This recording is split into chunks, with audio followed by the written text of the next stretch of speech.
और आइए स्टार्ट करते हैं। Stopping by would on a snowing evening, ये जो है पोएम है जो कि रॉबर्ट फ्रॉस्ट ने लिखी है।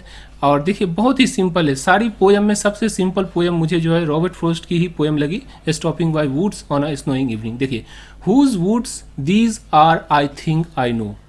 हुज वुड्स यानी किसका वुड्स है, वुड्स का मतलब क्या होता है, जंगल। तो किसका जंगल है, दीज ये सभी जो जंगल है ये किसकी जंगल है, are I think I no ये जो मुझे लगता है कि मैं इसे जानता हूँ।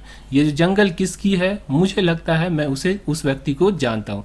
यह जंगल किसका है, मुझे लगता है मुझे पता है, यानी कि मुझे लगता है मैं उसे जानता हूँ। His house is in the village दाओ। और उसके बाद क्या देखा, his house is in the village दाओ, मतलब उसका जो घर है, जो व्यक्ति जिसका जंगल है ये, उसका घर जो है वो कहाँ है, गांव के अंदर है। हालांकि दाव का मतलब क्या होता है, हालांकि इसका जो घर है इसका जो घर है वो गांव में है। He will not see me stopping here, वह मुझे यहाँ रुकते हुए नहीं देखा होगा, वह मुझे यहाँ रुकते हुए नहीं देखा होगा। To watch his wood fill up with snow, बर्फ से भरे उसके जंगल को देखने के लिए, मतलब कि मैं जो यहाँ रुका हूँ इतनी खूबसूरत जंगल है जो कि बर्फ से, सफ़ेद बर्फ से ढकी हुई जंगल है, जिसको देखने के लिए मैं रुका हूँ।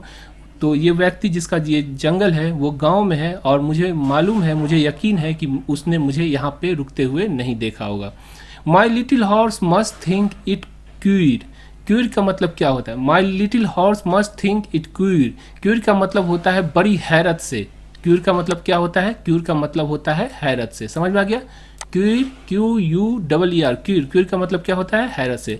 तो my little horse must think it cure, यानी कि मेरा जो घोड़ा है वो बड़ी हैरत से जरूर सोचा होगा, बड़ी हैरत से क्या चीज़, to stop without a farm house near, कि घोड़ा ये सोचा जरूर होगा कि ना यहाँ पे फार्म हाउस है, मतलब खेत, न खलियान, न ठहरने की जगह है, और यहाँ पे ये व्यक्ति क्यों रुका है। Between the woods and the frozen lake, यानी कि जमे हुए जो लेक है, झील है, और जंगल के बीच में ये अचानक व्यक्ति क्यों रुका है, ये जरूर सोचा होगा मेरा घोड़ा।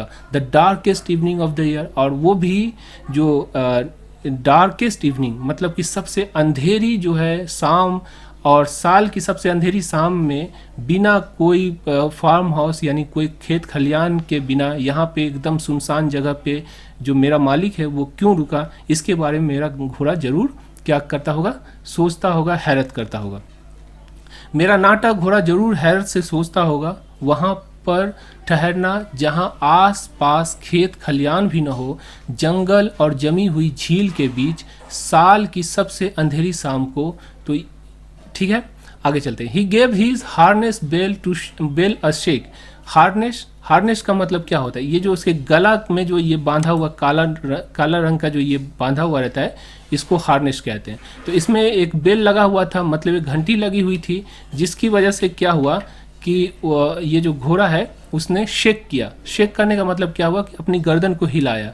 क्यों हिलाया, to ask if there is some mistake, कि घोड़ा ने ये पूछने के लिए, लेखक कहते हैं कि शायद ये घोड़ा जो है मुझसे ये पूछने के लिए, ये जो उसके गले में जो बेल लटका हुआ था, जो घंटी लटकी हुई थी, उसको हिलाया, शायद मुझसे ये पूछने के लिए कि कहीं कोई मिस्टेक तो नहीं हो गया, कोई गलती तो नहीं होगी।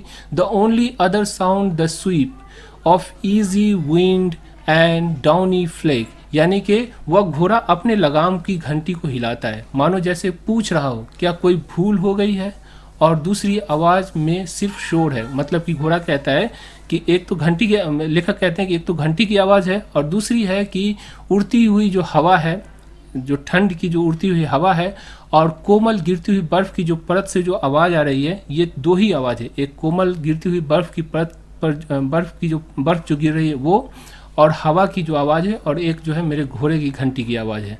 The wood are lovely dark and deep, जो वुड है वो जंगल कैसा है, जंगल सुंदर है, अंधेरा है और घना है।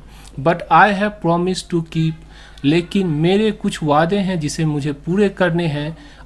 And mile to go before I sleep, और मुझे सोने से पहले बहुत दूर जाना है, and mile to go before I sleep, यानी और मुझे सोने से पहले बहुत दूर जाना है। अब इस कहानी, इस पोएम को आपने पढ़ा तो आपको कोई चीज़ समझ में नहीं आया होगा। क्यों नहीं समझ में आया? क्योंकि ये सिंपल है, आसानी से आपने ये समझा होगा कि एक घोड़ा है, वो जो अचानक जो उस पर जो सवारी करने वाले जो व्यक्ति हैं वो क्या किए कि घोड़ा को जो है रोक दिया एक जो है सुनसान जगह पे, जहाँ पे जंगल है, न वहाँ पे कोई खेत है, न खलियान है, न आदमी है, वीरान जगह पे रोक दिया। तो घोड़ा ने ये सोचा होगा, लेखक कहते हैं कि यहाँ पे क्यों रुका, यहाँ पे तो कुछ है ही नहीं।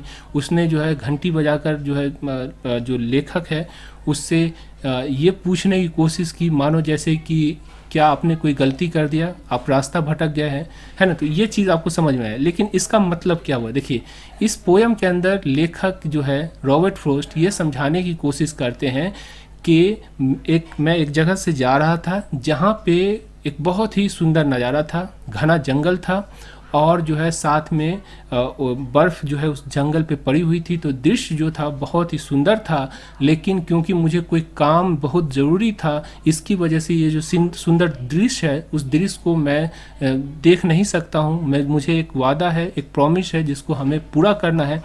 तो इसकी वजह से जो ये सुंदरता है जो कुदरत ने, जो प्राकृतिक ने दी है, वो सुंदरता को मैं ठीक से नहीं देख पाऊंगा, अफसोस करते हैं लेखक। तो इस कहानी का यही, इस पोएम का यही जो है माने हुआ। तो आशा करता हूँ ये पोएम आपको समझ में आई होगी।